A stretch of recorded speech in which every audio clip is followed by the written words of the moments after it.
संतोष देशमुख हत्या प्रकरणाच्या तपासासाठी नव्या एसआयटीची स्थापना, बसवराज तेलीच राहणार अध्यक्ष। आधीच्या एसआयटीवर देशमुख कुटुंबियांनी घेतला होता आक्षेप।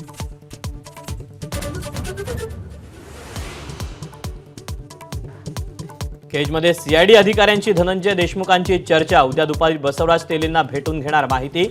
मस्साजोगच्या ग्रामस्थांना सामूहिक आत्मदहन आंदोलन एक दिवस पुढे ढकलण्याची केली विनंती।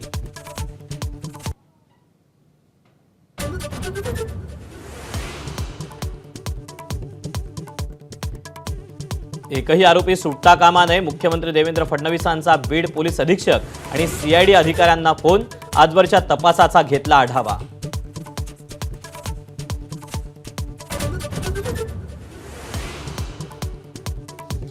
खंडणी प्रकरणी जेलमध्ये असलेल्या वाल्मिक कराडची पुण्यात 25 कोटींची प्रॉपर्टी असल्याची माहिती, लवकरच ईडीकडून आर्थिक व्यवहाराची चौकशी करण्याची शक्यता।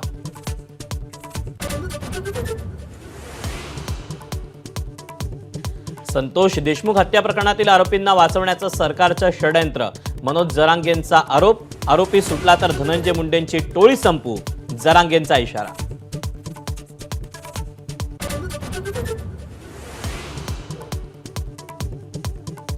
ठाकरे आणि पवारांना दगाबादाची उपमा देणाऱ्या अमित शहांवर हल्लाबोल, हा तर बाळासाहेबांचा अपमान, राऊतांचं टीकास्त्र, तर प्रसिद्धीसाठी शहांचं वक्तव्य, सुप्रिया सुळेंचा पलटवार।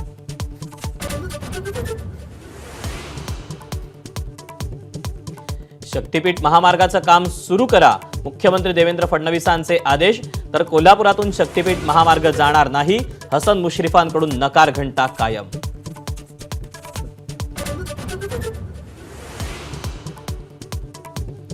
मुख्यमंत्र्यांच्या विनंतीला केंद्राचा मान, सोयाबीन खरेदीसाठी 31 जानेवारीपर्यंत मुदतवाढ, केंद्रीय कृषी मंत्री शिवराज सिंग चौहान यांची घोषणा। मादाच्या बातमीचा इम्पॅक्ट।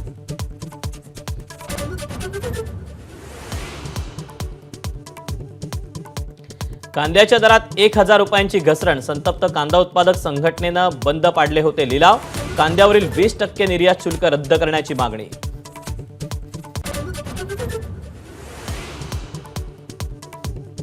सिडकोच्या घरांच्या किमती कमी होणार, सिडकोचे अध्यक्ष संजय शिरसाट यांचे माझाशी बोलताना संकेत, एका कुटुंबात दोघांना घर घेण्याविरोधातली अटही शिथिल होण्याची शक्यता।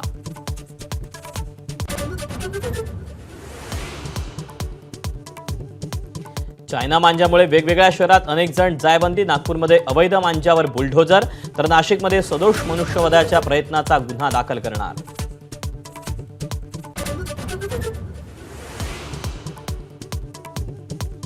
पंतप्रधान मोदींच्या हस्ते सोनमर्ग बोगद्याचं उद्घाटन, नॅशनल कॉन्फरन्सच्या ओमर अब्दुल्लांकडून मोदींवर कौतुकाचा वर्षाव, काश्मीरचं हित नको असलेले कधीही यशस्वी होणार नसल्याचं वक्तव्य।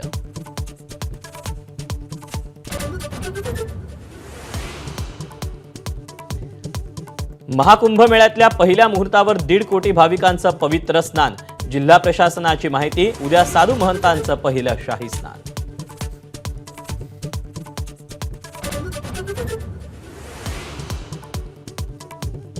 सोलापूरचं ग्रामदैवत श्री सिद्धेश्वर महाराजांच्या यात्रेचा दुसरा दिवस, सिद्धेश्वर महाराजांच्या योगदंड आणि कुंभार कन्येचा प्रतिकात्मक विवाह सोहळा।